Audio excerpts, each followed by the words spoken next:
আজকে আমি সব শাক রান্না করছি, কেননা আমার অন্য কিছু খাইতে ভাল লাগে না। এই হচ্ছে ডিমের শাক, হয়েছে পাটের শাক, একটু শুটকি, ছোটো মাছ আর ভাত রান্না করছি। দুপুরে এগুলো দিয়ে ভাত খাবো। অনেক দিন পর কাশি জ্বর, খাইতে পারি না।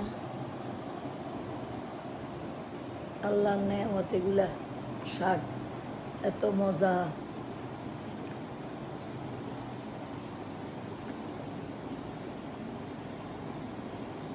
নিজের হাতে রান্না করাটাই এত অসুস্থ, তারপরও নিজের হাতে রান্না করতে গেছি, কেননা আরেকজনের রান্না খেতে ভাল লাগে না।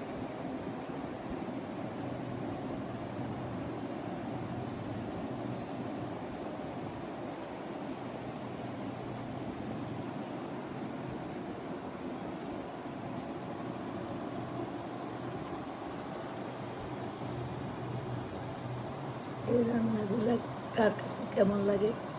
এই ছোটো মাছগুলা অনেকেরই পাট শাকটা অনেক মজা।